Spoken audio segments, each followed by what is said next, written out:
Good afternoon. Good afternoon. Thank you for sticking around and being part of this very important event and conversation. My name is José Carmona. I'm the California Campaigns Director for the Energy Foundation. We are based in San Francisco, but I am headquartered and work in Sacramento. The organization that I work for is a philanthropic institution focused on clean energy and climate policy, primarily focused on state and regulatory issues. We have operations in China and also have regional offices in Chicago, in Raleigh, and Washington, D.C. So our focus is on, raising philanthropic resources and then providing those resources in the form of grants to nonprofits, academic institutions, and others that are working to advance climate and clean energy policy. So 4 years ago, right before Governor Brown's State of the State, where he announced some major climate and clean energy initiatives, I was asked by the foundation to come in and basically refresh the California strategy. Prior to joining the foundation, I had spent 6 years in the California State Legislature as Chief of Staff to an Assembly member representing the Coachella and Imperial Valleys. In fact, it was the predecessor to Mr. Eduardo Garcia, who you heard from earlier today. Prior to that, I was the Advocacy Director for the Center for Energy Efficiency and Renewable Technologies, which is a nonprofit advocacy and think tank organization in Sacramento made up of environmental organizations and utility-scale commercial developers of renewable energy. I did that for 5 years, from 2003 to 2008. And in that time, I learned very quickly that organizing in district and connecting state issues with what's happening in local and regional areas is fundamentally important. So I started to do community-based organizing, putting back on my college hat, where I was quite the rebel-rouser at Chico State, and began, to travel up and down California. And at that time, began to get acquainted with an emerging but powerful environmental justice and, community movement working on frontline issues, pollution, toxics, and public health. So I came into philanthropy both as a bit of a community organizer, a policy advocate, and lobbyist, and also inside the institution, operational political hack, so to speak.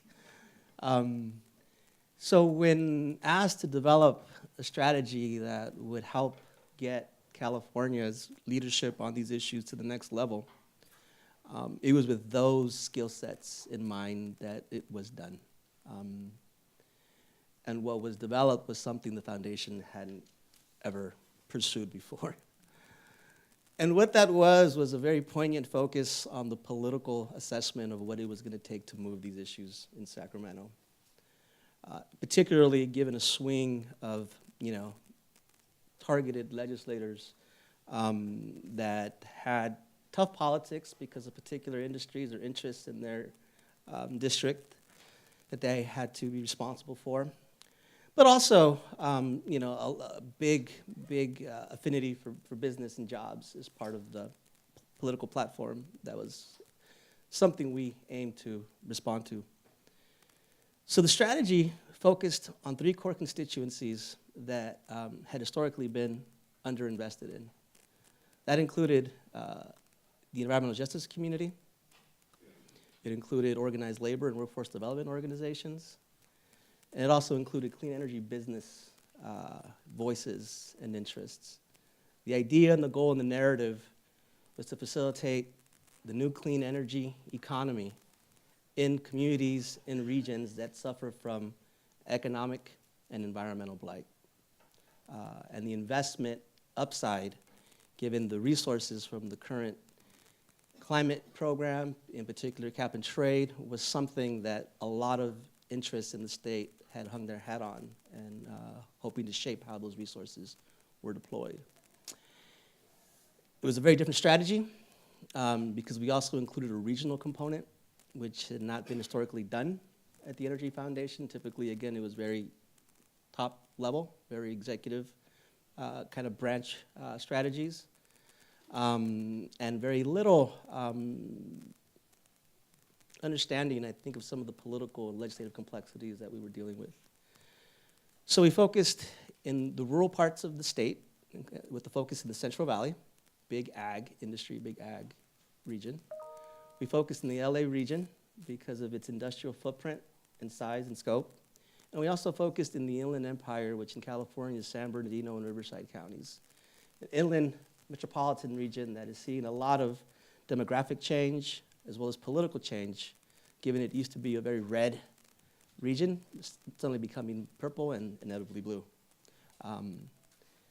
So that was the crux of what we did for the past 4 years. Built significant capacity in places that there was no capacity before. And fortunately, been on a pretty good run the past 4 years with what we've seen happen in California. And I'd be remiss to say that none of that could have happened without the work, blood, sweat, and tears of people working on the ground, people working in Sacramento, and connecting important coalitions and alliances and bedfellows that historically have not been working together. And a lot of the work and effort and success really is attributed to them. So for this panel, what we're going to do is kind of reflect, not just on the California experience and the highlights that I mentioned, but to touch on individual experiences, other models, other efforts that are taking place across the country, where community and labor alliances and coalitions are becoming very important in terms of how we integrate important middle-class values, issues, and concepts into a conversation that has historically been about markets, policy, and carbon. We're going to start with Mr. Vinny Alvarez, who is president of the New York City Central Labor Council and has served as a volunteer for the NYCCLC, coordinating hundreds of labor mobilization and campaign events on behalf of the Federation's affiliates, and was the lead organizer and marshal of the Labor Day Parade, the nation's oldest and largest worker parade. Mr. Alvarez is the board chairman for the Robert F. Wagner Labor Archives at New York University, a board member for the Greater New York Councils, Boy Scouts of America, a member of the AFL-CIO State Federation CLC Advisory Board, a board member of the Murphy Institute for Worker Education and Labor Studies at City University of New York, and an advisory council member of the Worker Institute at Cornell. Mr. Alvarez, it'd be great if you can give us a little bit of a flavor and taste of what you've been doing and how you've been forging coalitions, alliances, and bridging community voices and labor leadership. Thank you. There we go. Can you hear me now? Yep. Yes? Okay, terrific. Thank you, Jose. I appreciate that. I was thinking as you were going through that bio, how do they pick out and determine what it is important about us when they describe, it's funny, those things. I'm like, all right, well, I've been a member and a worker in the IBW for 28 years, which is incredibly important to me before I went to work up at the Central Labor Council 10 years ago.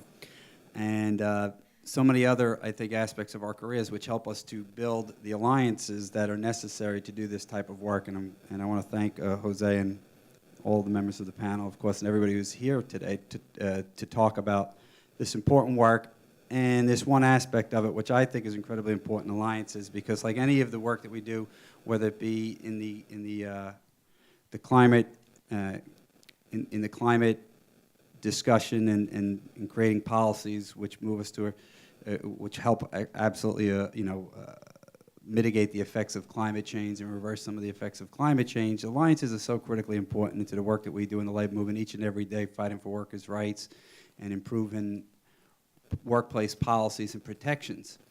And without smart, effective, strategic, mutual relationships, mutually beneficial relationships, and building alliances, I don't know how it would be possible to get anything certainly accomplished. When we talk about the work that that I say you all have been doing miraculously out here for years. I mean that sincerely, because I think in New York City we've been working at I'm going to give you a little bit of the history of the work that we've been doing in building alliances in New York City, but it's important for us to acknowledge that I think in many ways that certainly the West Coast labor movements and my counterparts in the LA Federation of Labor and the Oregon, the Washington, California labor movements have done such terrific work at working and creating examples that we've used more recently in New York City to do work that at times I think we should be further ahead than we are.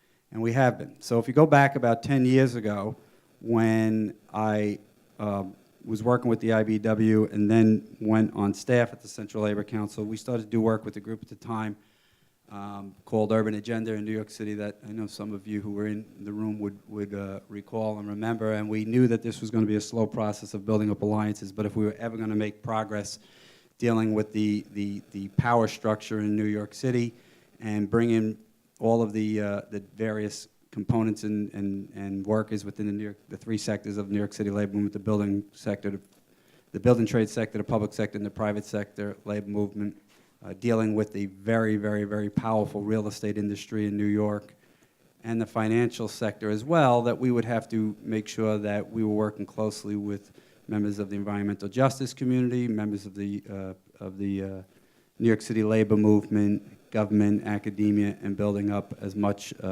of relationships, building up those relationships as much as we can over the years. So we started working about 10 years ago with Urban Agenda. Eventually, Urban Agenda became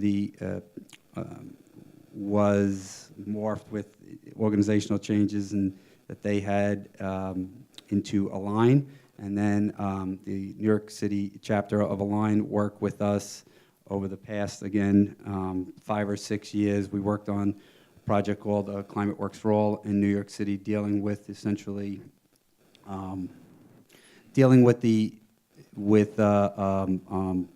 large building retrofits, which we're still dealing with certainly today, and also with solar and renewable energy. And then more recently, we've also been working with not just with Align but with New York City. We've created a group called Climate Jobs New York, which you've heard about, and we've kind of separated them between the New York City group that we work with Align for many years, and now this more broadly this New York State group called Climate Jobs New York, which is focusing predominantly on work in the building sector, in the energy sector, in the transportation sector, and in just transition. That was done more recently working with us in partnership with Cornell and the Worker Institute at Cornell and folks within the labor movement predominantly.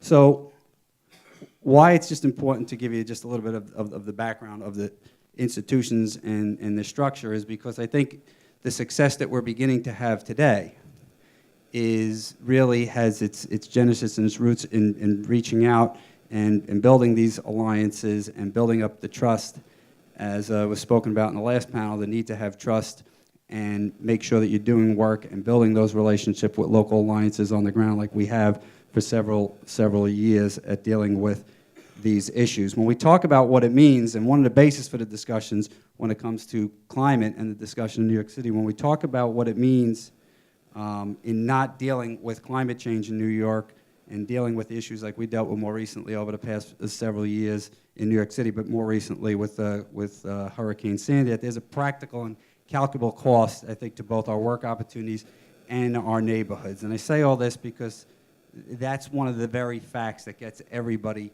to the table in New York City. This is a crisis that's too large and complex for any one of us to deal with individually, and therefore it's been important for us to have folks from the political community, from the academic community, from the environmental justice community, from downstate, from upstate New York, like California is a very large state, and it takes a lot of time to build up these alliances as we have over the years. We in New York City were focused on making sure that we have some achievable wins aimed at both addressing resiliency and well-paying jobs. The core aspect of the work that we're doing now with Climate Jobs New York, which is a 501c4 or 501c3 that was created in the past year, is addressing income inequality at the creation of good jobs, but also, and of course, affecting and reversing the effects of, reversing the effects of climate change and mitigating any of the current effects that we've seen throughout the New York City area. And we have certainly made some, I think, progress in those areas. We, in New York City, more recently, when we talk about climate change and the work that we have done with Align in New York City on the Climate Works for All coalition, we were able to, initially when the city began working and trying to do solar on a big project that we helped with and change, and I'll explain to you in a moment what was taking place, was with when they were doing large-scale solar projects on New York City schools. New York City has over 1,000 schools in the New York City area. When we first had approached them, they were doing all the work without union labor in New York City. They were doing it through private leasing agreements, and we were able to, with the work of the New York City Environmental Justice, New York City Environmental Justice Alliance, with Align, and with the New York City labor movement, be able to sit down, work with them, explain to them how there might be a better way to approach this work.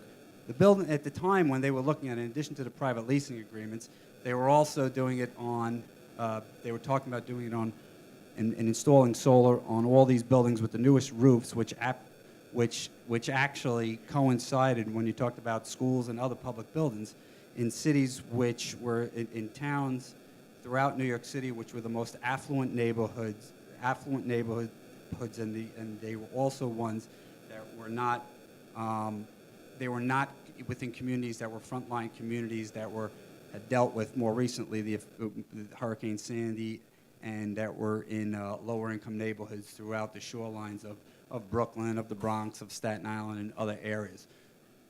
After we had discussions with them, we were able to get project labor agreements on the new solar RFP that had gone out more recently. They actually pulled back the bid there in New York City for a solar company that they were committed to originally. There were some issues with that company that had initially been awarded the work, but more importantly, they were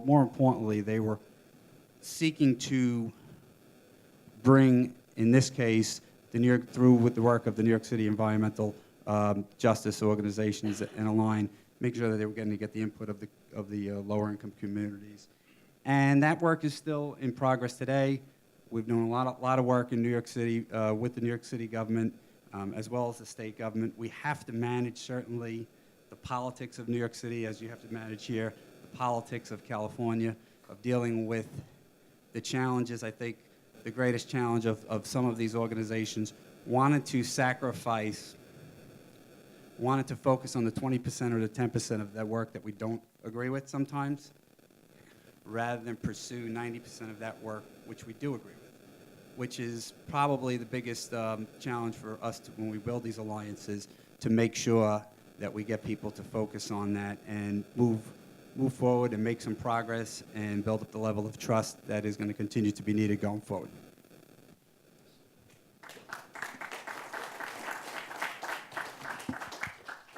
Thank you very much. Next, we have Roxana Tynan. Did I say it right? Tynan. Executive Director for the Los Angeles Alliance for a New Economy. Former union organizer, a tremendous amount of governmental experience, and also a leader within the cohort of my partners working in California on climate and clean energy issues. A lot of work, LEWP, as well as building capacity and sharing knowledge with other groups, similar groups across the state. Thank you, and it's great to be here with you guys. I do want to start by asking a question. I feel like I'm looking at an audience. Many of you probably have a lot of experience in community labor coalitions. Am I right about that? Can you raise your hand if you've been a part of a community labor coalition? So might not require a whole ton of explanation. So I'm sitting in today for Sebrina Owens-Wilson, who couldn't be here, who is part of our national network, the Partnership for Working Families. And that's groups including Align in New York, and our group, Lane, and groups in about 16 other cities around the country that are grounded in this idea, as Vinny was saying, that we can't win alone, and that we get better results when we identify the 90% that we agree on and build shared campaigns around that. And we were founded at Lane by Miguel Contreras and Marielena Durazo, who Rusty Hicks has taken up their mantle at the LA County Federation of Labor. And they, 25 years ago, had a recognition that the labor movement in LA at that point was pretty small and absolutely could not win stuff all on its own, and that it needed to build not just transactional relationships with community groups, but really deep transformational alliances that could really move a shared progressive agenda. So in LA, we've been lucky enough to be part of a number of blue-green campaigns. We're ongoing campaign at the Port of Los Angeles to ensure that port truck drivers don't get stuck with the costs of moving to a clean energy answer. Also, waste and recycling. Our friends from Local 396 in Los Angeles are here. I'm going to talk a little bit more about that campaign. And then the water campaign that you heard Cecilia talk about. And we've been working for many years, as Jose was saying, with IBW Local 18 at our utility to try and move an agenda to get the utility to expand its renewable capacity, get off coal, which it is on track to do, and create quality jobs for folks in our communities. I will say one of the first questions that we were asked to think about for this panel was to identify obstacles and challenges that have come up in the course of building these coalitions. And of course, there always are obstacles and challenges. I feel like we've been lucky because we've been, in each case, had union partners who came to us after doing a lot of thinking and asked us to help them really build a broad alliance with community groups, frontline communities, environmental justice organizations, environmental organizations, and that was certainly the case with the waste and recycling campaign in Los Angeles. We had a very, very tough campaign that we absolutely would not have won had we not all been very united against the waste haulers who did not want to change the way they were doing business in Los Angeles, where basically there were no rules. If you were picking up trash from businesses or from apartment buildings, you could go down to City Hall, spend quite literally a few $100 on a license, and that was it. And then you could do whatever you felt like doing, pretty much. No rules, no nothing. So as you might imagine, not only were these jobs really crappy and often very, very dangerous, but also there were terrible impacts on local communities. No controls over the number of diesel trucks running through neighborhoods, no controls on what recycling facilities were like and what kind of impacts those had on frontline communities, and no actual, the word I'm looking for is accountability in actually getting to recycling, which is the point. So through a long fight, through being able to hang together, we were able to pass a policy in Los Angeles that accomplished all of those goals, that both made the job safer, gave us a pathway to labor peace and union jobs as well as living wage, set standards around what kinds of trucks needed to operate, how they operated, how recycling facilities would run, and what those impacts would be on frontline communities, as well as the ultimate goal of getting to zero waste, since we don't have any open landfills, pretty much. Those are closing up, so we either have to figure out what to do with our trash or we're going to drown in it.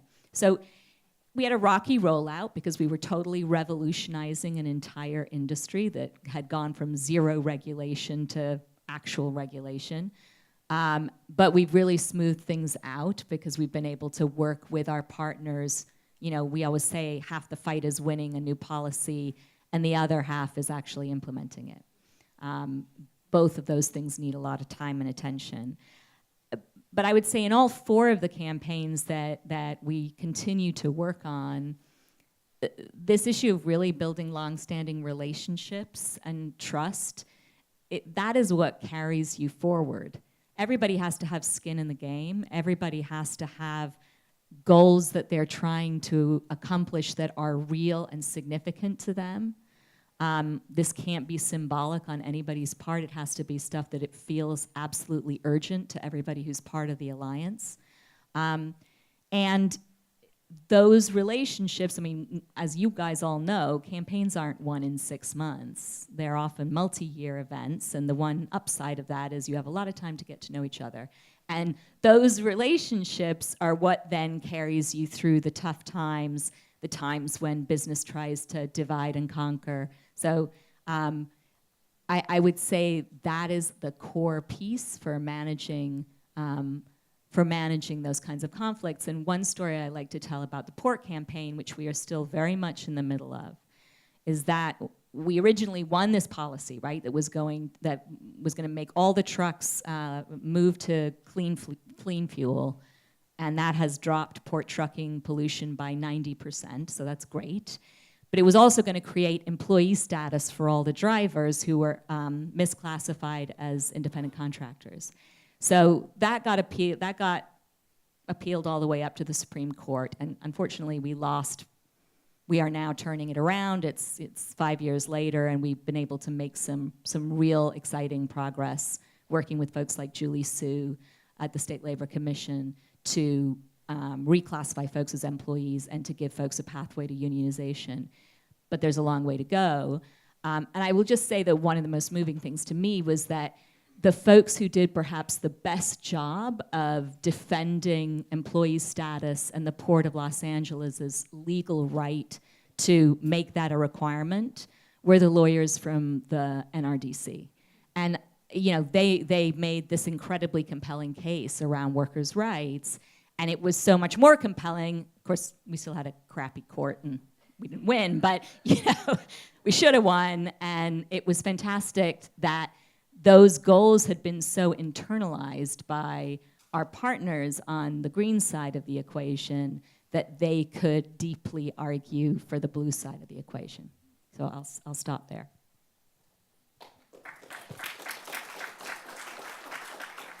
Thank you for that great example and an ability to harness the various technical expertise and skill sets in innovative and strong community partnerships.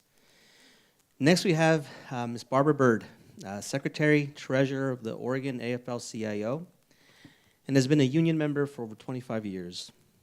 She believes that the state's continued investment in the renewable energy economy would make Oregon a national leader, adding new jobs that can't be outsourced for future generations. As Secretary Treasurer, Byrd oversees the Oregon's AFL-CIO's engagement in workforce training and green jobs, climate change issues. She is also deeply involved in the intersection between labor and clean energy jobs and wants to see the clean energy sector grow for the benefit of the members and Oregon. Thanks, Jose. And thank all of you for being here and for the work that you're doing out in the field. I want to recognize that there are some people in the room here from Oregon who are going to keep me honest, I hope, as I talk, including my very own state senator sitting back there, and I'm sure he'll correct me when I get things wrong. I'm actually really mostly glad to be here to learn from you all. The people on this panel are amazing and have really wonderful stories to tell. We've been working hard in Oregon. I'm afraid I don't have big success stories for you. But let me talk to you about what we've done, kind of a little bit about what we've learned, and I'm going to try to be as sort of frank as I can be about this alliance building process, which is not easy, and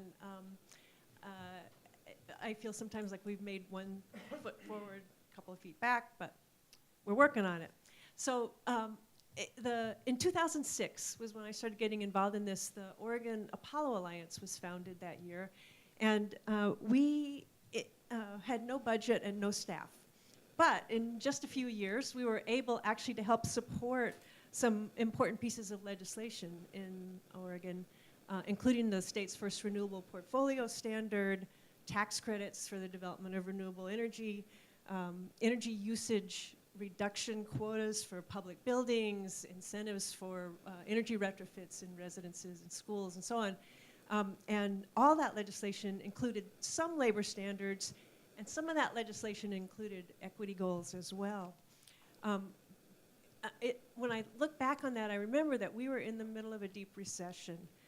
Federal dollars had become available to help with these projects, and the building trades at that time had 20 to 30% unemployment. They were looking for ways to generate jobs, to get their members off the bench. Manufacturing employment had been shrinking since the 1990s, especially in wood products. And we needed all that legislation to stimulate the creation of jobs, to help our members. And it did do that to some extent. And I think that it was one of the things that helped get everybody on board and strengthen our coalition at that time. The picture's a little different today. On the bright side, the trades have full employment, actually sort of more than full employment right now. Manufacturing employment has been increasing slowly, but steadily over the last 5 years, and there's more money now for pre-apprenticeship training and other kinds of career pathways into manufacturing jobs as well as construction. In the meantime, the Apollo Alliance merged with the Blue-Green Alliance. You all probably know that. And the Oregon Blue-Green Alliance is now trying to take advantage of this good economy to identify, to sort of reposition itself and get away from just state policy work and focus on what can we do on the ground to create good jobs, to build pathways into those jobs, and to strengthen our coalition by sort of on-the-ground trust-building work together. We still hope to build a consensus around some kind of comprehensive climate policy, which I'll come back to in a little bit. So we're just starting with this work. It's really hard, but I'm beginning to see that if you define successes as being able to forge broader and deeper relationships that not only expand our reach but build our power to move to a policy agenda over the long term, then we are starting to see some of those successes. You know, we started this work at a time when the war in the woods, do you know this war in the woods thing that was happening in Northern California and the Pacific Northwest? That had really soured relationships between labor, especially workers in manufacturing, resource extraction jobs, and environmentalists. And I can't say that all that animosity's been overcome, but I have seen a shift among the unions I work with. That's very encouraging. They now acknowledge the climate crisis, as you heard Rich Trumka do, which I think is a sea change almost. They recognize that they'd like to be part of the solution, not just the problem, and they also don't want to see solutions crafted at their own expense. Some of the unions that are involved with the Blue-Green Alliance, like IBEW, have now appointed staff that are dedicated to working on these issues, at least in part. And that, to me, taken together, feels like a small success or a step in the right direction anyway. And our relationships with the environmentalists are getting better too, I think. In the run-up to the last legislative session, we were able to educate them about the need for labor standards in this legislation. We had to teach them what a PLA was. We had to talk with them about just transition and the need to protect existing jobs for our members in manufacturing. But as a result of the work that we did, they actually helped carry our message to the legislature. And as a result, when the Cap and Trade bill, Cap and Invest, we call it, was drafted for the 2017 session, it included some pretty strong labor standards. In fact, there'd been Cap and Trade bills introduced since 2009, I think. They never had this kind of labor standards in them before, and we sort of helped do that, but it was really the environmentalists carrying our message that made the difference. Unfortunately, that bill didn't pass, but it felt good, and it felt like a move in the right direction within our own organizations, within the labor movement, to say, okay, now they're starting to include this stuff. What are we going to do about that Cap and Invest bill? So in the meantime, the Blue-Green Alliance was able to raise enough money, thanks to our national organization, to hire our first staff person. I have to do a little shout out to the Energy Foundation, which helped fund which is helping to fund his work. And we hired someone out of the environmental justice community, someone whose passion is in the community and whose connections we hope are going to be able to help us move in a better direction. We are working now to build out our coalition beyond just labor and environmental groups to include the environmental justice community. And I have to say, it feels like a natural fit to me. Our common interests, I think, are deep and important. They're rooted in social and economic justice. They are rooted in the fact that our primary concern on both labor and EJ groups is the situation of our respective members. And while labor is looking forward to using climate policy in part to help develop economic goals, to incentivize the creation of good family wage jobs, the environmental justice groups are similarly looking at economic activity. They need job opportunities. They need money to fund their environmental mitigation efforts in their communities and improve public transit and so on. I feel as though we are coming together more quickly and in a more profound way than we've ever been able to do with the environmental organizations we work with, whose work I do appreciate. One of the most interesting conversations we've been having is around the whole notion of just transition. So as we've been using the term just transition today, it's been the term as defined by labor. It's just transition to protect our existing members, to protect those family wage jobs in primarily fossil fuel-based industries. When that term is used by our environmental justice partners, it means something a little different. It means more broadly a just transition for communities, a just transition that spreads benefits of climate policy more equitably across our cities and across our state, and that notion of just transition, understood more broadly, really resonates with the labor folks on the Oregon Blue-Green Alliance, and we've been talking about that term a lot more differently since those organizations started their own Just Transition Alliance in Oregon. Now, I don't want to imply that these conversations are easy. We certainly have our differences with environmental justice groups, one of which I'll talk about in a minute, but the conversations do seem easier and they seem to flow more naturally, I think partly out of our shared goals and maybe in part out of the fact that we take an organizing approach to the work that we do. It's been really interesting to me that in Oregon, the trades, service employees, other unions, as they've begun talking to each other, have found common interest, not just in climate policy work, but also more generally in the ways that public monies are spent to mitigate past environmental harm, to redevelop struggling communities and create pathways not just into construction careers, but into higher paid jobs in other industries, like home care, for example. Portland is especially a small town, and we found that as we've had these conversations, they've begun to be replicated in totally other contexts, in other coalitions around the city that have nothing at all to do with climate change. So that's all great, but what about the climate crisis? What are we doing about that? Well, we have an election coming up, and we are hoping to be able to magnify our voices in the legislature by doing a good job electing the right folks. Once again, Cap and Invest will be on the agenda. I'm looking at my senator now. Many of us believe that it could happen this time. I happen to believe we can do it this time, Michael.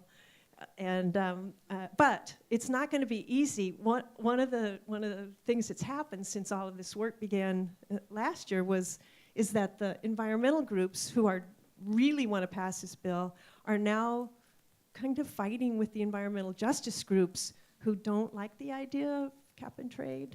They're not so big and I think this is true in California as well. I don't know in New York and Colorado, but they're suspicious of these sort of capitalism-based solutions to the climate crisis, which was caused by capitalism, and that just doesn't seem right. Doesn't make sense somehow. So in addition, of course, there's no consensus within the labor movement. I'm not giving away any secrets here to say that the labor movement is not homogeneous in the way that it deals with climate questions or solutions to the climate crisis. But I have to say that I feel like within our movement, we're starting to get closer to a consensus because we now have relationships with both environmentalists and the EJ community. I'm almost feeling like labor could help mediate some of those disputes. Just me being a Pollyanna maybe, but I'm looking forward to the legislative session. I'm looking forward to our struggling with each other to try to get to some sort of compromise, because I believe we have to take a step, even if it's not a step that pleases everyone, even if it's not the solution to all the problems in the world. Oregon needs some sort of comprehensive climate policy. It won't happen unless this coalition, these alliances, really come together strongly. So, thank you.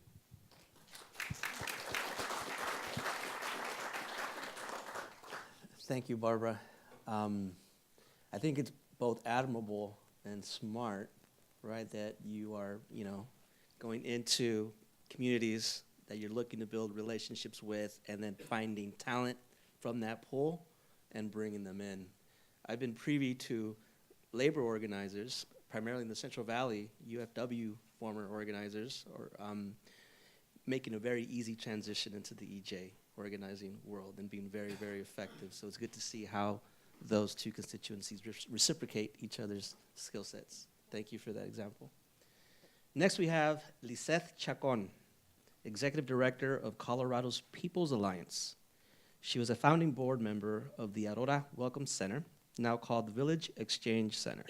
In 2014, she became the Executive Director of Rights for All People, and in 2015, she led the Union of Rights for All People and Colorado Progressive Coalition to create and become the founding Executive Director of Colorado People's Alliance, otherwise known as COPA.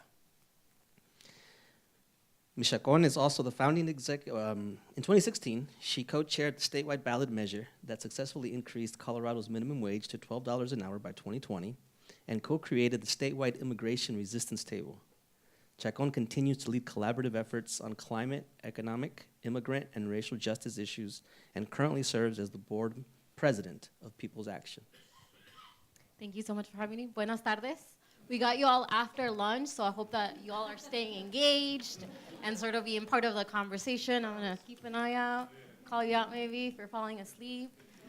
Just kidding. I won't do that. I won't do that. So thank you so much for having me. I'm a really honest and frank person, so you'll hear me talk about race, and you'll also hear me talk about corporate Dems and sort of the role that they play in the work that we're trying to do in Colorado. So I'm an organizer. I come from the immigrant rights movement background. I'm an immigrant myself, and that sort of has shaped sort of the work that I've been doing in Colorado and sort of trying to figure out and navigate not just only labor, but also the climate world. My organization, as context, we're a racial justice member-led organization. We do all of our work through a racial justice lens, and we work on climate, on economic and immigrant rights issues, right? And so in Colorado, we have found ourselves sandwiched in between labor and environmental. We have a really good working relationship with labor in Colorado. We've been doing a lot of work around economic justice issues. With AFL-CIO, we've been working for many, many years on immigrant rights issues. And we're sort of new to the climate world in Colorado, right? So a lot of the times this year, we found ourselves sort of negotiating in between the two and sort of like, let's bring it together, which is a difficult sort of dynamic to be navigating, right? But I would also start with saying that, when we first started doing climate organizing, our members started in 2015. Colorado is an oil and gas state. The oil and gas industry has not only sort of fracked our entire state, continues to do it, but they also have a hold of our democracy, right? They don't only buy out Republicans, they also buy out Democrats. And so we started sort of doing more of like a corporate campaign against oil and gas industry, and also calling out the fact that they're putting fracking wells next to our communities of color, right? Like, we don't see a fracking well next to like Highlands Ranch, which is mostly like affluent white communities, right? We have a fracking well in the city of Greeley, which is also mostly communities of color, mostly low-income communities, right next to a school that is 90% kids of color, right? That is sort of the situation and why we started doing sort of this work in Colorado.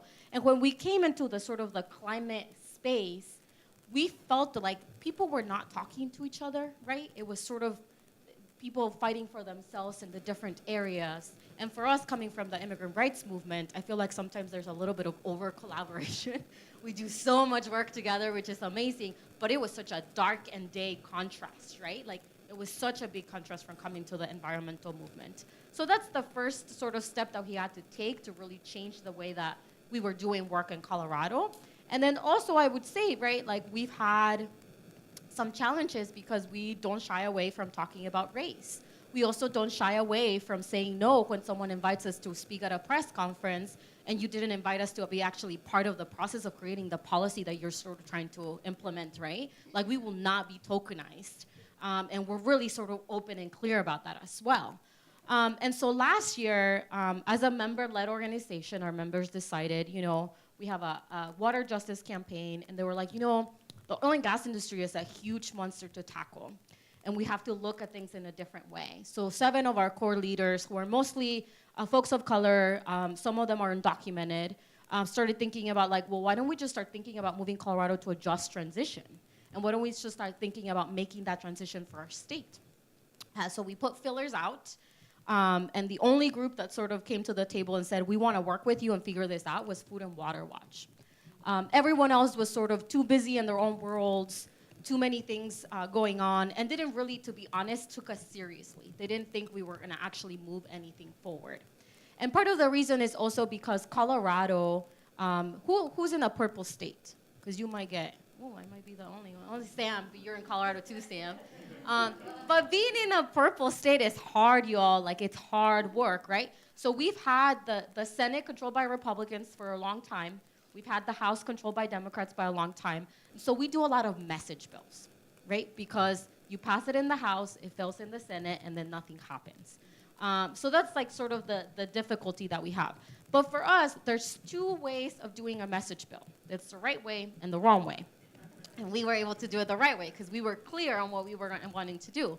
The wrong way is just you still introduce the bill to introduce it because you want to move it forward, right? The right way is that you introduce a bill and you actually use it to either build a membership, to build a coalition, or to change the public narrative around that issue, even though you know it's going to fail. You still could be 2 months in the House while it's moving forward, and that gives you the opportunity to lift up your issue, right? So with this bill, you know, people didn't take us seriously. Labor, environmental groups didn't take us seriously in 2017. We actually started drafting this bill. And we were able to find an elected official that has been a champion on immigration, on economic justice issues, with labor, on workers' rights, on everything, right? Other Democrats did not want to touch our bill because it was too ambitious. Because it was easier for them, even the Democrats that are from Boulder, like if you're familiar with Colorado, you know, Boulder is like the liberal town. Even the elected officials from Boulder didn't want to touch our bill because it actually talked about putting forward and moving jobs that will be unionized well-paying jobs. Because our bill actually talked about not leaving communities of color behind and ensuring that we did corporate accountability, because the transition for us is not just moving wealth from one corporation into another corporation, but really like bringing it into our folks, into our communities, right? And changing the way that the economy works. So that's like another sort of dynamic in being like in a corporate-run purple state, right? And so this bill was drafted. We were like, it's not gonna pass, so let's go bold and big. Let's dream big, right? So our members were super excited. We drafted this bill, it got to 40 pages, and we were still not done because we wanted to add more stuff. We actually didn't even introduce the bill.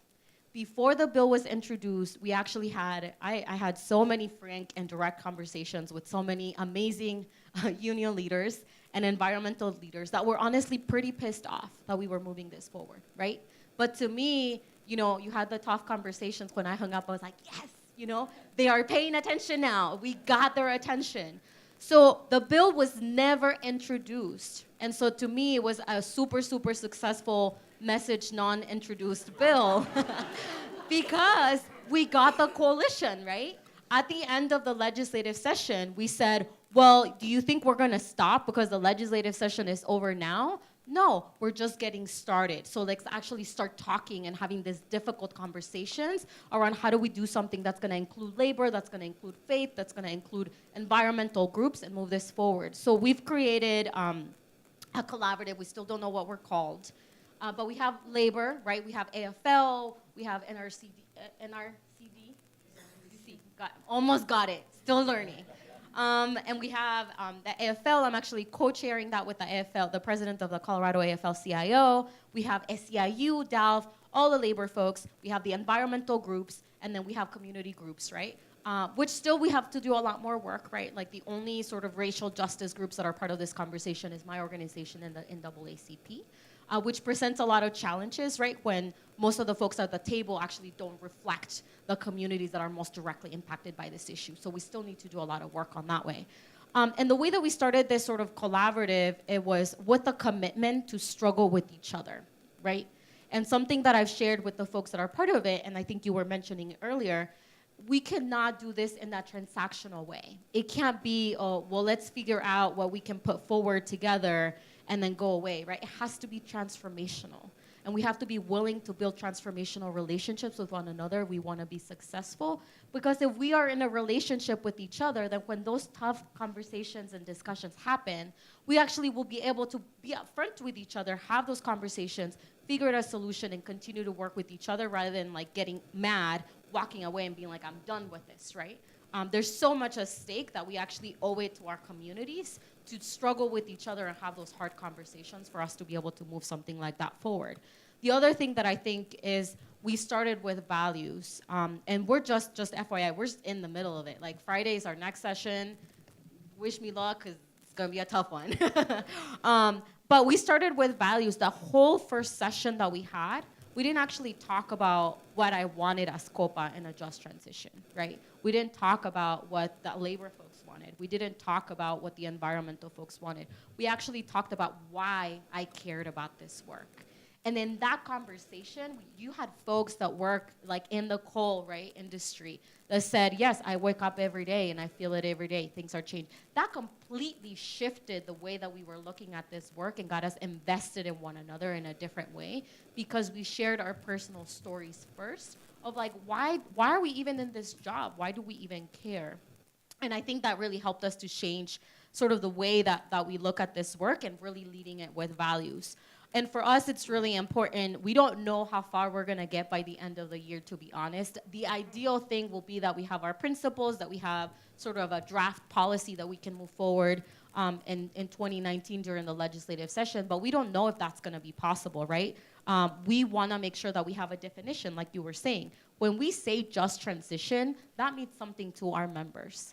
That means something different to labor. That means something different to the environmental folks. So our first task is to actually develop a definition for just transition, but not just transition, but just an equitable transition, and making sure that we have a collaborative definition of what that means, and then also develop principles that will lead us into a policy. So that's sort of the task that we have at hand. We're still meeting. We have a lot of work to do, but we're hoping that by leading with our values and really being committed to each other, to struggle with each other, that by the end of the year, we'll be in a space that we can actually say, well, we need to meet a couple more times, or we are ready to move forward a policy that will work for workers and communities of color as well.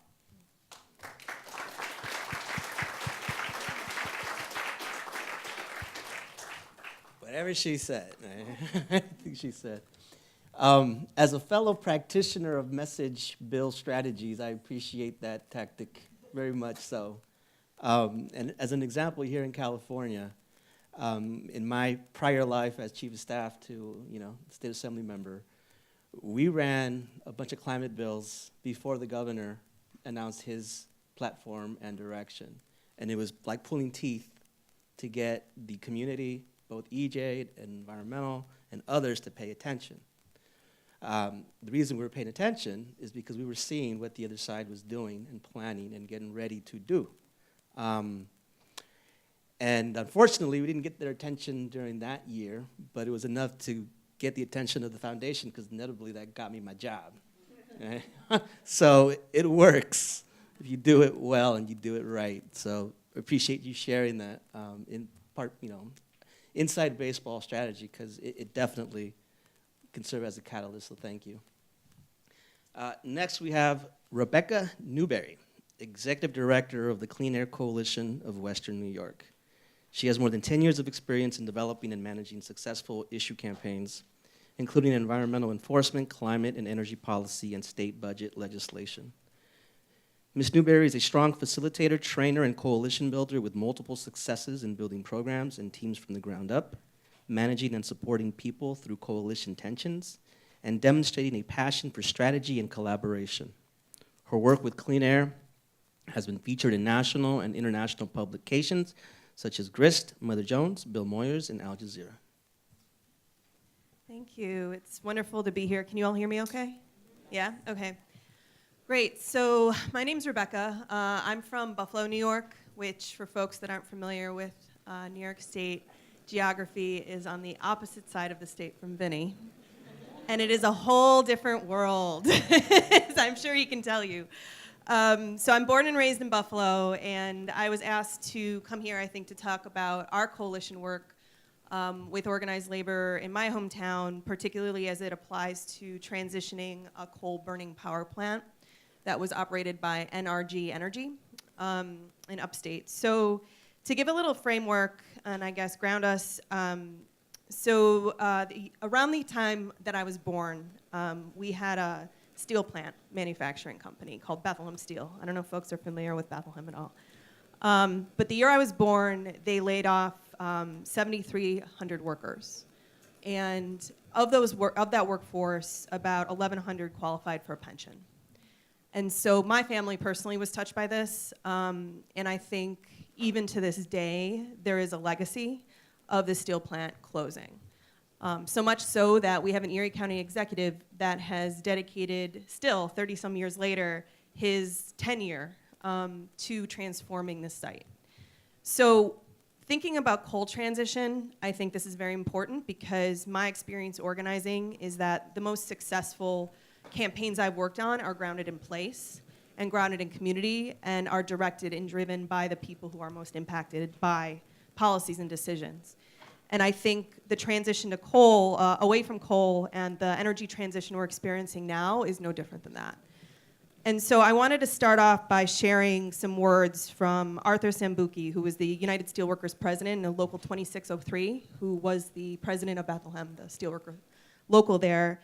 And the day the month, actually, the layoffs hit kind of their peak, he said, "Our membership is dying off, getting divorced, scraping jobs wherever they can find them.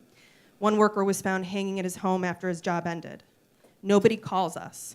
There's no agency that calls us and says, how can we help?" And so this is real for me, right? And our organization, we're an environmental justice organization. We're membership-based. We have dues-paying members in some of the most polluted areas in the region. Even though they are impacted, and we are impacted as an institution by environmental injustice and pollution, and even though I have board members and team leaders that are facing these struggles every day, who have children with leukemia, who are taking care of family members, we are still rooted in this legacy. And so thinking about our work as we are engaging in the climate crisis and engaging in climate transition, we can't separate this stuff because it's in our DNA and it's in our blood and it's in our families. And so to fast forward 30-some years later, we have a company. So our work in energy transition started around a company called NRG. It's a coal-burning power plant in Tonawanda, New York, which is a first-ring suburb of Buffalo. The population of Tonawanda is about 85,000 people, so it's a large suburb, and it's majority working-class white folks. So where we have the city of Buffalo, which is very, I would say, racially diverse and economically diverse, we have our outer ring suburbs that are majority white working class. And I think this matters because when we're thinking about moving and building with labor, and specifically building with intentions to take care of people in an equitable way, Buffalo is and Western New York is one of the most segregated cities in the country. And so, again, we have a legacy of segregation. We have a legacy of white supremacy. And that actually has to counter into how we are building our alliances if we're doing this in an intentional way. And so our coal plant is located in my organizing neighborhood, which is 53 industrial facilities within 3 square miles. It's the highest rate of air pollution in the state. We have some of the highest rates of cancer in the state of New York. And we have a predominantly union manufacturing base. So Buffalo still has a pretty high unionized manufacturing membership. And so we've been working there for about 10 years, and we noticed that coal across the country was not doing too well, right? So I have friends in Appalachia where the mines are closing. We saw coal, didn't really have a very good economic, landscape, right? And so we saw that this had a potential, if this plant closes, to completely divide us. So we decided to start organizing around it. And so we commissioned a report with the Institute for Energy Economics and Financial Analysis that dived into the finances of the plant. And then what we did is we went and we met with some of our beginning partners within labor, IBW Local 97. We met with United Steelworkers, who represented all of the chemical industries surrounding the plant. The head of the Western New York Area Labor Federation, who's a Teamster. And then we also met with New York State United Teachers Affiliate, it's a Kenmore Teachers Association, because the reality is, in addition to this plant being the largest polluter in the county, it's also the largest tax provider to the schools, to the town. And so if the plant closes, the public sector actually had a higher risk of job loss than the actual manufacturing base. They were facing about 144 teacher jobs and closing of 2 more schools. And so we started sharing the report, looking at the potential closure, and then generating some ideas. So we held 4 assemblies. Those assemblies attracted about 300 people.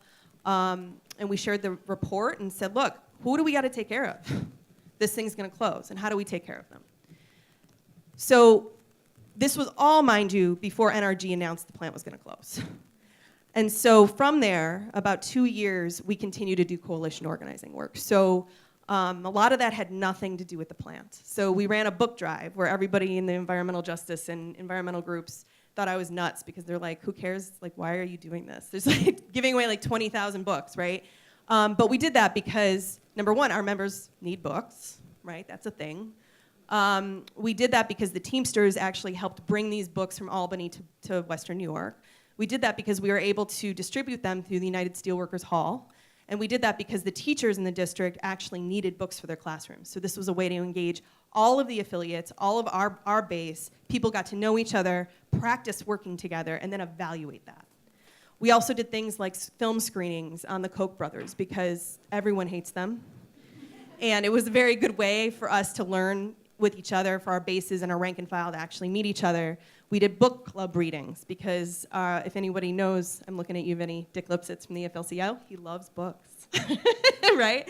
And we were able to, learn and build with each other. And so when the company actually announced it was closing in 2016, we were ready, and we were able to release a joint statement calling for transition in a way that took care of our people, the people in the plant, and the public sector. We released that with the president of the AFL-CIO, locally, but regional, the head of the teachers union, and the head of the business agent from IBW 97. Within 3 months, we were able to get a $35 million budget bill in the New York State budget that provided tax relief for 5 years to the district, so the teachers were not laid off. Services kept going. And then throughout the negotiations with IBEW, and according to the unemployment board, not one worker from that plant has applied for unemployment. The next year, we were able to extend that to $45 million for a 7-year period of time. And through the support of the Just Transition Fund, we're able to get a planning grant through now it's called the Assistance for Coal Communities Fund, to do a 1-year economic planning process with the town of Tonawanda looking forward. How is the town going to be making up that revenue long term? And now that we've built this coalition, what are other ways we can use this as an opportunity to get at some of our equity goals around employment, to open up some of those shops, to hire people who aren't just white people, right? Who aren't just people who have access to some of the educational programming, some of the job training, because they happen to live on a bus line or happen to live by Erie County Community Campus, right? and so I'm looking at my time. I don't know where I am on my time. Okay, great.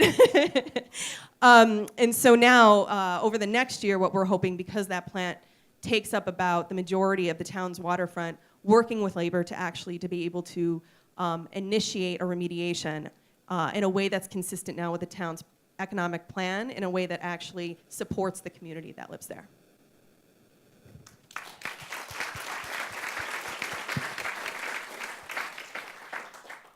Vinny was whispering in my ear over here. Thank you. And no, not really. But a question maybe to tee up the Q&A session, and we'll have cards being passed around for those that want to add any additional questions. But how is there such a split between Western and Eastern New York?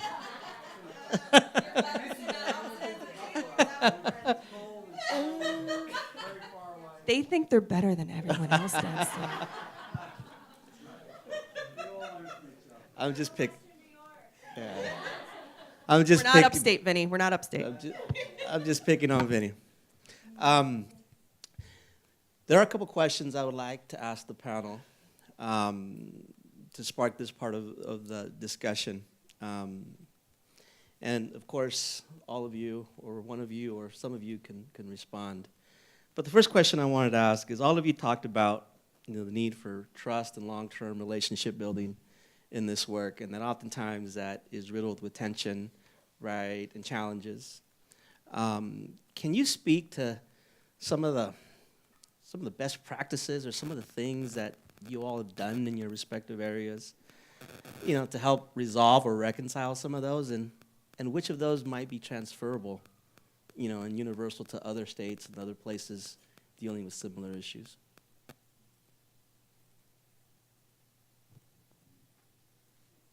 So the question was lessons learned? Yeah, lessons learned, best practices. Yeah. So, I would say that in my experience, and I think some of the other panelists have spoken to this, it's developing actually real authentic relationships, and mean that. I'm a big fan of some of the things, not all of the things, of Ernesto Cortez, and one of the things he said was the relationship is more important than the issue. And I think in our case, especially if we're from, like in my case, from my hometown, it's not like all of these folks are going to go away anytime soon, right? Like, the relationship is more important. And that said, in order to have an authentic relationship, we need to be able to call each other out sometimes and do it in a way that's loving. I have an example that, again, not related to the coal plant, but my membership base is a racially diverse membership base, and I have members that are being targeted by ICE, right? And last year we had an ironworkers local call ICE on hotel workers that they were, And so in that response, our Labor Federation president made a statement against it, right? He showed up. And I think that if we are going to build authentic relationships, we need to understand we're living in a culture that is creating conditions that create supremacy in some of us and don't create supremacy in others of us. And I think until the labor movement continues to make strides that are against both male supremacy and white supremacy, we're not, this is the work. And I think I'm fortunate enough to be able to do that work with people that I care about deeply, and we're able to actually win real things because of it. I would add, granted in Colorado we're sort of starting, right? But something that I've sort of been pushing on is relationships are not going to happen during the coalition meeting. We actually have to spend time out of those coalition spaces to get to know each other. And so do a one-on-one, right? Go actually understand why this person is doing this work. And you might be surprised that they're probably in this movement for similar reasons to why you are, right? So that's something that sort of we've been pushing. And I think for us, and sort of building a stronger relationship, I would say specifically with the climate folks, we've started to do, last year we did, as a racial justice organization, for us it's really important, not only, like I said earlier, sort of like the tokenizing of our membership or our organization, but also sort of like that their membership and the leaders and the staff of those environmental groups actually understand why it's important to do environmental justice work through a racial justice lens and do it in a genuine way, right? Like not just the check mark that like, you know, we have a board member that's a person of color and then you're done, right? Like no, actually like in a genuine way. So we did a training on structural racism for members of Sierra Club and Food and Water Watch, right? And you know, there were goods and bads because I think sometimes, a lot of the times those folks, it was the first time that they were exposed to, oh, I have privilege? You know, and for me, you know, I'm also someone that experiences it and leads it in that way, right? I'm a light-skinned Latina. And there's a lot of privilege that I have when I can walk into a store and people are just looking at me like confused of like, where are you from? But still, I'm not dark-skinned in a way that people are gonna judge me in a different way, right? So also leading with them by example on like the things that we're also struggling with as a community to expose those things, right? So both like the education, the outreach, so they actually understand why you're doing this work and the lens that you take to the work, but also like taking the time to build deep relationships with one another, and that takes time. It's not gonna happen overnight. I want to ditto that, but also just say that what you were saying about starting with values rather than, you know, negotiating with policy, I feel like that's really important. Social time really matters. And I'll just add that I think that, thank you. I think there's three quick things. One is we need to make sure when you talk about best practices that we have measurable goals. Sometimes people talk in lofty platitudes. We say, what specifically do we want? I mentioned the solar contract with New York City. We had very specifically some goals that we wanted: project labor agreements, labor standards on labor side. The environmental justice organization certainly wanted to see more underserved communities that were affected by Hurricane Sandy, and in the schools in those areas. Certainly have beyond the short list for solar in the future, and they were. The second thing is that going into the coalition, going into do any specific work with the coalition, I mentioned let's focus on the 90% that we agree on. The 10% that we disagree on, let's just agree that we're not going to let it blow up the coalition at the outset, because that's immediately where folks who try to divide us want to go initially. So at the outset, if we know that they're going to do that, and if we know that we're going to agree to disagree and work through it, you know, not interfere with different coalition members' desire to move forward where they want to go in the direction that they want to go on that 10% of work that we disagree with, we're not going to let it blow up the coalition. And then the last thing is just be very sensitive to specific organizations, whether it be community organizations, EJ groups, or unions that have direct equity in the specific proposals that are being debated and discussed. And I'll just add one quick thing, which is I love all these ideas, but I also believe that as much as one-on-one meetings and relationship building between leaders are important, it's not enough. That these relationships can't stay at the individual level. They have to be institutionalized if you're talking about a coalition that's going to last. How you do that is really tough. I mean, we there's a group of EJ organizations in Portland now that are pushing a clean energy fund ballot measure for the November election, just local, but just cover Portland. They actually went as a group to meet with the Building Trades Council, the local Building Trades Council. That has never ever happened. I mean, leaders of those organizations may one-on-one have met with leaders of building trades locals, but that was a very profound meeting, and coming out of that meeting, that Building Trades Council may end up maybe supporting, but at least staying neutral on a bill that otherwise or a ballot measure that otherwise they would have opposed. And I think that institutional relationship has to be built. Leaders come and go, and so if the relationships are individual, it's not going to last. Let me piggyback on that comment and that thread, and maybe touch on what Lizeth said earlier in terms of race and institutional culture, whether it be political or organizational. Safe to say we're living in a very volatile time, and even within certain ranks, i.e. Democrats, there's tremendous debate about the future, of the party, the platform, the goals. And the way race plays into those conversations in politics. Obviously, there's a difference between maybe a Western state's labor footprint and what we see in other parts of the country, right? Also, within the environmental ranks, a longstanding challenge has been diversification, cultural affinity, and understanding of these various issues.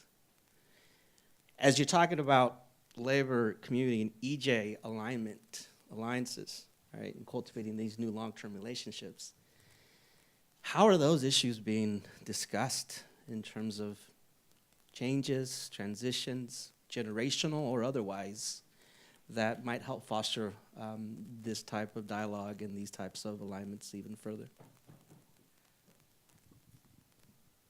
I don't know. We have a lot of work to do. I mean, to be really frank and honest, both labor and environmental groups have a lot of work to do around race, right? A lot of work to do. And I think some groups are open to it, but I think many are actually not. And they're more comfortable with the status quo of like the check mark, right? We have someone of color here, someone of color there, right? And so there is a lot of work to do. And I think for me, like I would also just speak like as a Mexican immigrant, right? Which there's so much at stake right now. Like we've been losing our fight in the so-called progressive movement for so many years, right? Like the other side has been able to move so much. And I think it's also important to know that like race has played a critical part in everything that's happened in the election of Trump and like the situations that we're in. Like it's not a coincidence, right, where we're at right now. But I would also say like people just have to be open to having those conversations. And I think for me, and I laugh a little bit because after it was just funny. But like when I say white supremacy in these spaces, and I get challenged because I'm saying white supremacy and its relationship to climate, there's a problem there, right? So to me, that just says like we are right here and we need to get like all the way over there when it comes to race and racial justice and this work if we want to do it in a genuine way, right? But I think that to me, has to be people are open to it. Like I think it starts with the leaders of the institutions of like being open to like having those tough conversations. And then they also have to be willing to take that to like their membership, right? To actually talk about, you know, especially in unions as well, like if we talk about local hire when we're talking about the transition, right?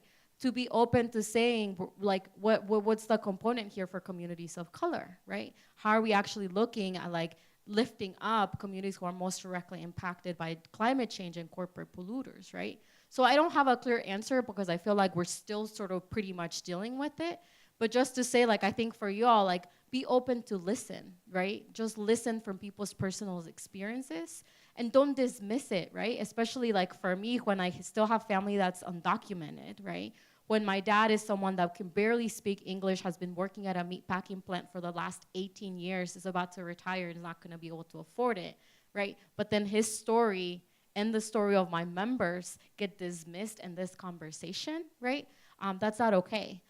So just say be open, listen to folks who are directly impacted, and then also like be willing to have those conversations, be willing to feel uncomfortable. If you're sitting in this room and you are white and you are not feeling uncomfortable, you need to go have some deep conversations with yourself about why that is, right? Because you should be feeling uncomfortable, and you should also be talking about white supremacy and the structure that exists that continues to oppress people of color every single day with other white people. Because it's also not the job of people of color to talk to white people about white supremacy. It is also the role of white folks to do it, right? And we're not gonna be able to dismantle this system without white folks, right? So we need you in this fight. So if you really care, you should also be engaging in this conversation with other white folks and learning from the experiences of folks of color.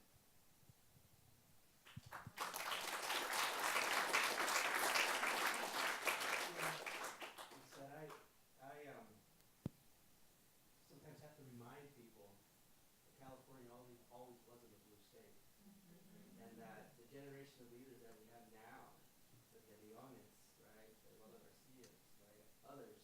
José, we need your mic. Oh, sorry. Is it working? Okay. Yes. That Prop 187 in 1994, which was a state initiative that passed that barred undocumented California residents from accessing public services, sparked the fire of the current generation of the majority of the legislative leadership in California, of which now 2/3 are people of color. So that was about 20 years ago. Can I add to that?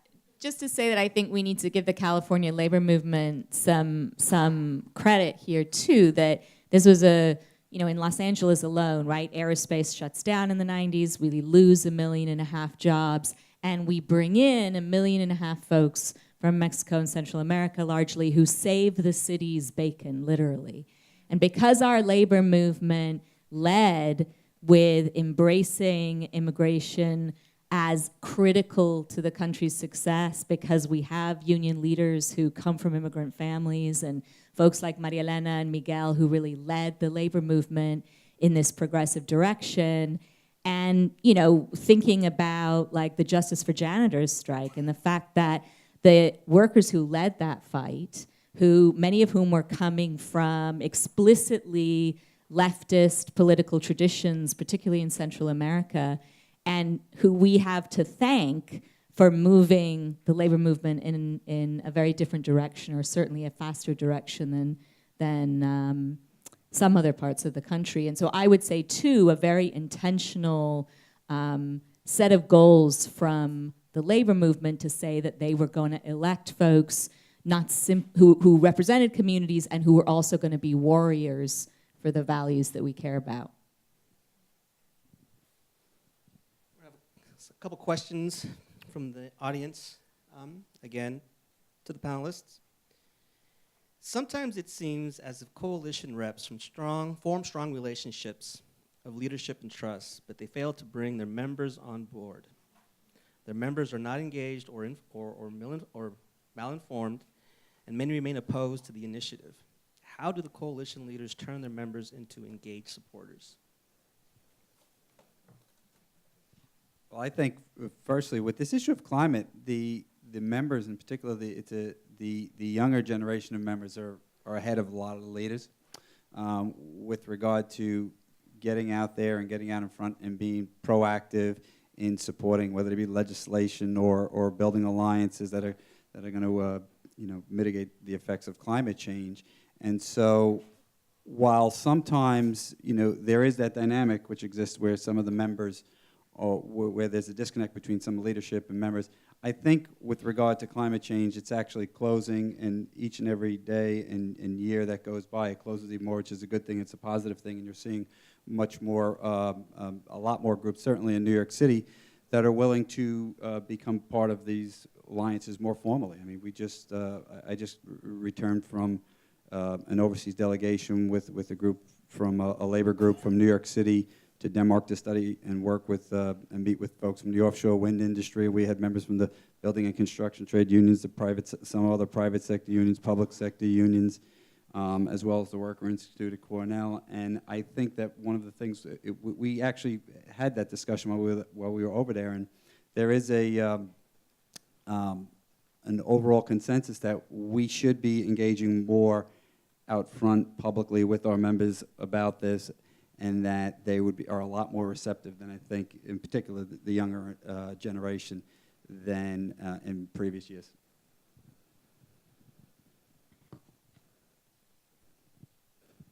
Anybody else want to touch on that? No? Okay. Next question from the audience. How do we meaningfully collaborate with community members who are living with the historical marginalization they have experienced or continue to experience? In other words, there are direct needs which take priority over long-term strategy, collaboration, immigration, opioid crisis, suicide, alcoholism. What are the creative ways to integrate or to navigate various? So I would just start with, don't assume that just because folks have other things going on in their lives, they can't take part in long-term strategy conversations, and that they have nothing to contribute. Some of the smartest strategic thinkers I've met have been people who are seriously holding down a lot of people. So number one, just don't make the assumption. Number two, actually include them in strategy conversations. I find that myself included, I think someone spoke to this earlier, our organization also will not show up to things if we're not part of those decision-making processes. And I think it's ridiculous to ask people who are actually, you know, balancing lots of things and lots of competing forces in their lives to just show up when they haven't been asked or allowed to participate from the beginning. Yeah, and I would actually say, you know, for us, as an organization that sort of started from the economic justice lens and the immigration justice lens, I was actually surprised when our members wanted us to work on climate, because I was one of those that assumed, right, that like the other things came as priority, right, instead of the other issues. But like a lot of our members really challenged and created a lot of tension within the membership of saying, you know, like if we actually don't have a planet to live in, then what are we gonna fight for, right? And then I think the issue of water quality also came to the forefront for our members, of like the fact that a lot of them actually don't have access to clean drinking water right now. And sort of that pushed it to the front. But I would also say, like, we do a lot of sort of canvassing and go to door to door to talk to voters.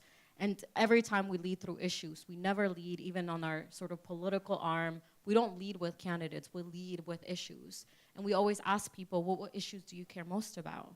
And the issues that come at top 3 in the areas that we're canvassing in Colorado is affordability, because Colorado is crazy ridiculous right now.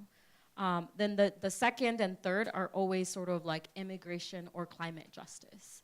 Climate always comes up as like either like the second or third when we talk to members about it. And I also think it's about the intersection of the issues.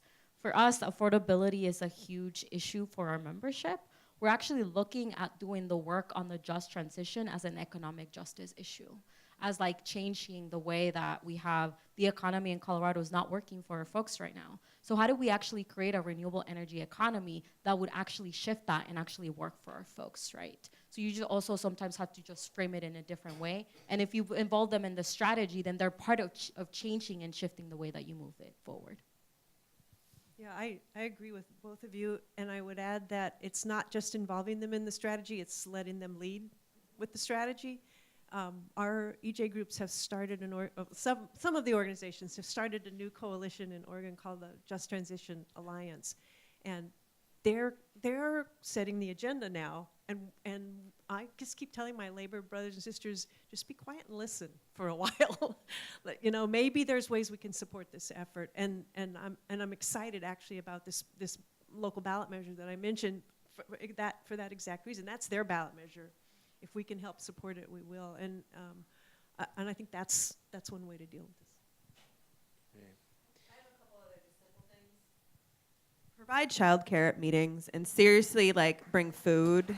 That's my other. All right, hold on. I'll just add one last thing. It's when you're talking about building alliances, which is what we're talking about here too, and you're working with some of these communities, I think it's important, as we said, certainly to listen intently, and you will hear and acknowledge and affirm the fact that all too often a lot of these communities, whether we're dealing with the issue of climate or other issues, are dealing with an economic system that has failed them, a political system that has failed them, a justice system that has failed them, an immigration system has failed them. We can go on and on and on. And then follow that up with, okay, well, how can we help? And then begin to just do the outreach without all the fluff and the meetings and the press conferences and all that, because they understand when they're being played and used as a pawn quite often. But if you continue to acknowledge that, to listen to them, to acknowledge that they are living with these so many systems of and layers of government that have failed them, and then just work with them and figure out small and tangible and measurable ways that maybe you could help them to resolve some of those issues that those communities are dealing with. Thank you. Thank you, Vinny, and panelists. I think this might be our last question. 6 minutes. And this would be another question from the audience and maybe another assumption tester here for all of you. The question is, what prompted coalitions to include EJ groups in particular, given their limited resources, lack of political power relative to larger traditional environmental organizations? No.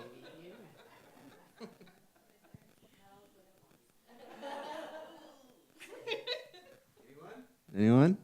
Want to take that one? So I think for us it's different, right? Like I don't know if I can answer that because that actually started with us. Like it started with like the community organization that a lot of the times people feel like, oh, you don't have enough power to like actually move this forward, right? But like I think for us it was like, for me, if I am true to being a member-led organization and my members say we need to work on moving Colorado to a just and equitable transition, I'm gonna figure out how to do that, right? Even if I don't have a full-time lobbyist that is gonna be at the Capitol sort of moving that work forward, I'm gonna build a coalition that will have lobbyists from labor, that will have lobbyists from the big green organizations and the other groups to like sort of move it forward. So I think for us, it started a little bit different in Colorado where we actually started more from like the grassroots groups trying to like create the tension to bring labor and the other groups to the table. But I would also say like, you know, it's a history, I think, of relationship that we have with labor where I think honestly some of the conversations with some of the unions in Colorado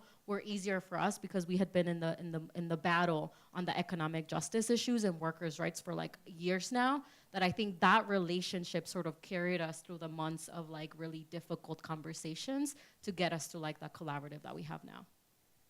I'm looking at John Barton and also thinking about something that one of his SEIU colleagues said today, which is, I think one of the falsest distinctions we make is union and community, as though workers who are members of unions don't live in places and aren't community members too. It's just, you know, I think frankly, it buys into a sort of right-wing narrative around union bosses, and which is just baloney, right? I mean, but anyway, the one thing I will say is that they are mapping their membership and found that they had huge numbers of members living around the Exide plant. And so there's no distinction there between a community that's struggling with EJ issues and the same members of a union that is also fighting for economic justice.